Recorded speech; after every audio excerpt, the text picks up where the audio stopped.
Здраво, ова е 228-то издание на Видеологија со Златко Ѓелевски, дигитален краток осврт за актуелни филмски остварувања, односно спонтана критичка анализа која е збир на први впечатоци илустрирани со подвижни слики. На денешниот репертоар е Everything Everywhere All at Once на Дан Кван и Даниел Шајнерт, во кој станува збор за Евелин Ванг, глумена од Мишел Јео,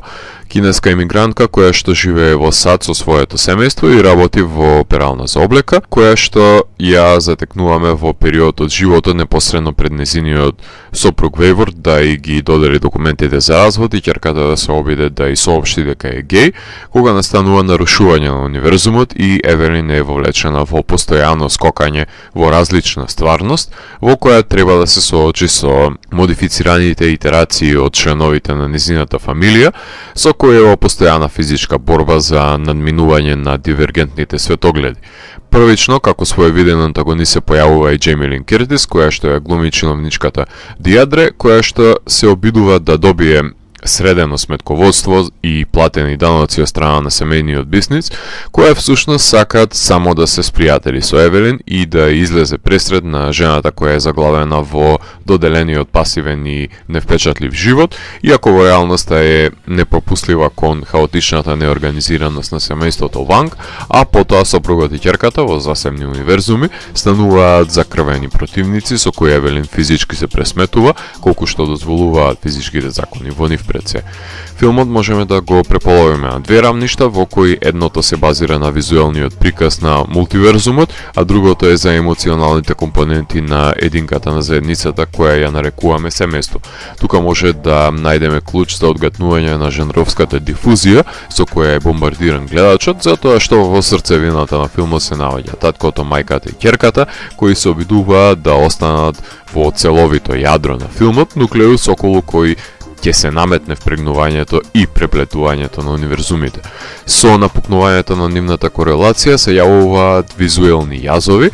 кои се канализирани преку учинителите на научната фантастика и постоењето на одредници на паралелни универзуми, во кои секој, впрочем, представува засебен разнообразен филмски жанр, во кој Евелин, не баре е таен агент, се бори со сите непријатели во абстрактен и бурлескен акционен манир на хонконгшка кинематографија во хиперстилизирана провениенција. Мора да се напомене основната дистинкција помеѓу напластените универзуми.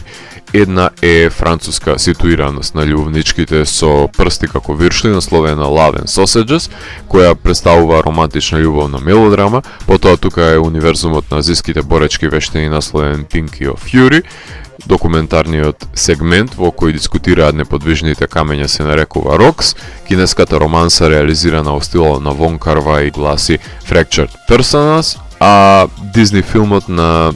Рататуи со ракун гласи Ракакуни. Успеав да забележам референца на артистичките наличи на Сатоши Кон во мигот кога славната актерка огледа метафилмот во киносалата, кој што завршува насреде филмот во кој се наоѓа, како и извито перената референца на култната сцена од Одисеја 2001, како и некоја футуристичка белина својствена за SF дистопија. Верувам дека со секое наредно повторно гледање на филмот ќе откривам нови закопани референции кон филмската историја, кои ги имаат засадено режисерите.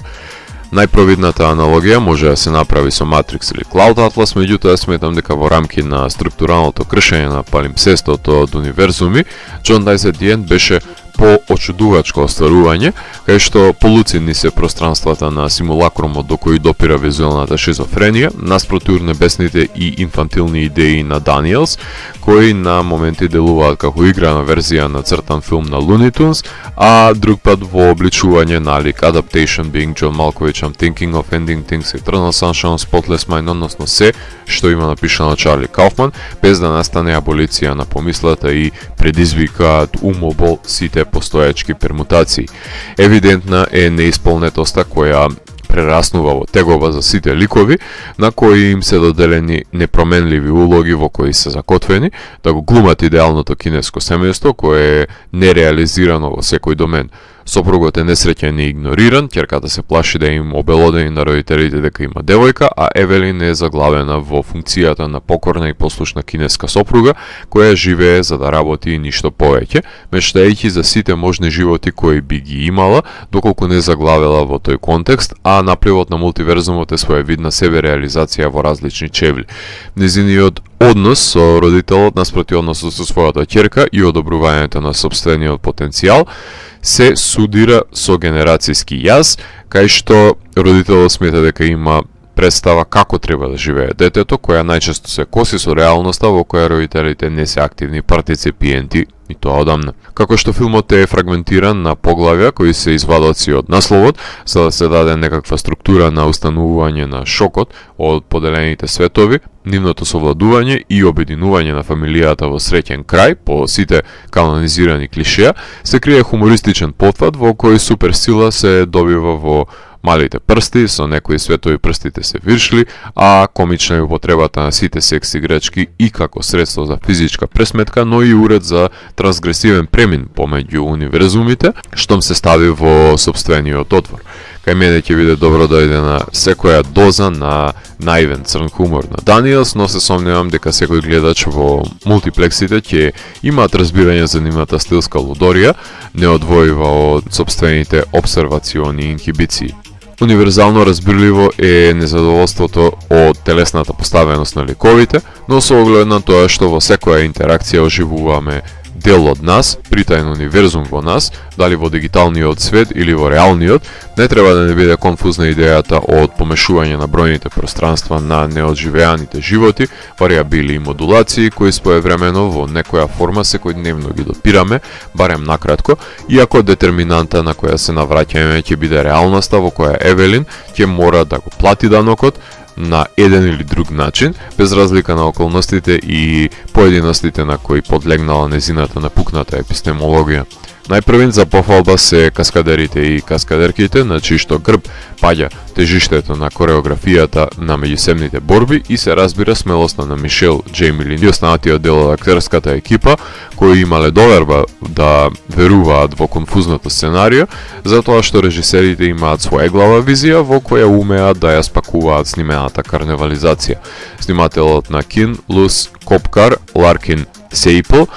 кој што исто така ги поседува естетските навики од снимање на видеоспотови кои ги имплементира во филмот на Даниелс, кај што поради прекумерното напластување на световите, се повеќе од добре дојдени за пародизирање на истите, жонглирајќи со конвенциите. Иако во голем дел се снима во интериери со зелен екран, тоа подразбира Ларкин да биде во тесна соработка со авторите на визуелните ефекти, за да знае кадарот како ќе биде работен во постпродукција, за да не се изостави континуитетот на пребогатиот мултиверзум, но огромен удел во овој жанровски филм имаат и практичните ефекти и куклите, како што се камењата, хот-дог прстите и останатите реквизити кои пенетрираат тела, но истите се засилени и вообличени со дополнителни слоеви на визуелна анимација. На визуелен план во поглед на ледовите и синилото на интериерите, како и преминот помеѓу универзумите, ме подсети на одличната серија Legion, што не е некој голем исчекор надвор од милието на Даниелс,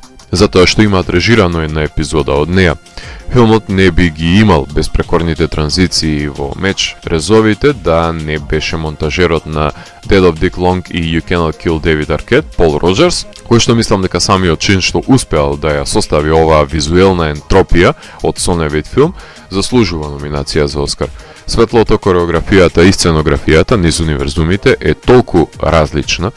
што да се даде јасна назнака и впрегне нишка со незадоволство во реалноста на ликовите, која се манифестира со иницираната физичка пресметка во имагинарниот свет со кратки резови, мислам дека е значително достигнување во филмската монтажа, иако за секој гледач 140 минути на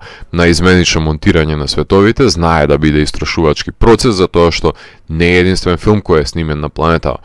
Музиката е компонирана од дружината Son Lux, која што содржи лајт мотиви од азискиот мелос, меѓутоа се синтетизирани и вметнати во оркестрација која што од една страна тенденциозно ја нагласува очуденоста на доаѓачките универзуми, а од друга страна е агрегат за подгревање на динамичните боречки сцени со многу гласен шаренолик перкашен, нанижени со женски хорски делници и звучно крешендо кое му доликува на еден акционен блокбастер. За потребите на извитоперените светови има една напукната верзија на Клер де Луна.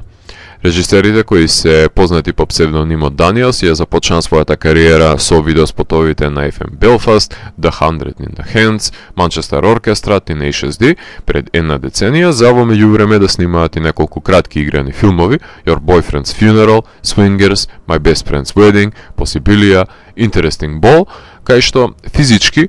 влегуваат во ликовите и ги контролираат на бизарен начин, мултиплицирани можности за универзуми родени од различни одлуки, поигрувајќи си со можностите на визуелните ефекти и нивното телесно манифестирање, пред заедно да го снимат долгометражното деби во 2016 година насловено Swiss Army Men, кај што ликот на Пол Дейно се спријателува со мртвото тело на ликот на Даниел Редклиф на остров, подлегнувајќи на едно абсурдно и надреално патешествие за враќање во својот дом. Шајнерт режира засебно еден филм во 2019 година, односно The Death of Dick Long, во кој пријатели на починатиот не сакаат нивните познаници да ја дознаат причината за смртта на нивниот пријател во руралното место во Алабама, иако името Ричард Лонг фигурира и во новиот филм на Даниелов. Ако има една заемна карактеристика која и краси сите дела на Даниелс, тоа е абсурдноста, низ која е проткаена хумореската и бурлеската, која доживува надреални димензии, отворајќи можности за создавање на нов филмски јазик, низ кој ќе се искажат саканите драматуршки интенции на режисерите, кои непречено допираат до бизарностите на поимањето на ликовите, третирајќи како да се сосема нормална конвенција во секојдневното живење.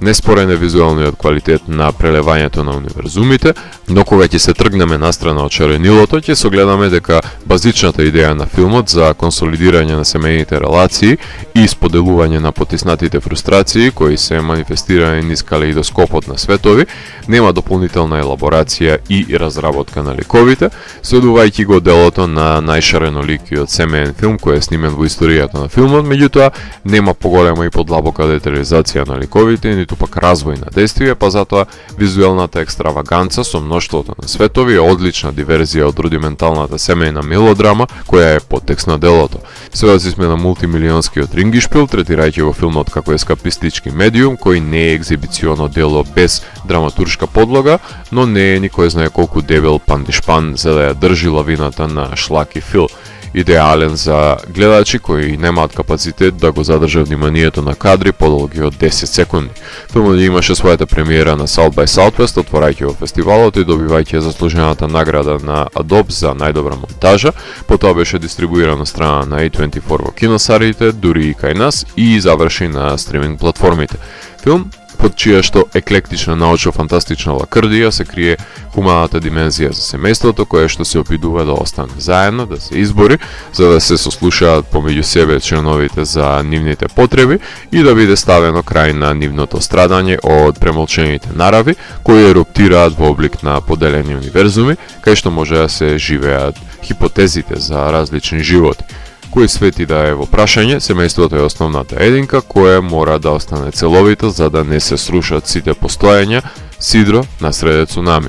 Ако морам да го еволуирам, тогаш Everything Everywhere All at Once од мене има 4 од 5. Доколку ви се допадне 228-то издание на дигиталната архива Видеологија, лајкувајте го видеото, споделете го и следете го каналот. Последните и поснатите рецензии на виртуелната полица. Ви благодарам за вниманието. Поздрав!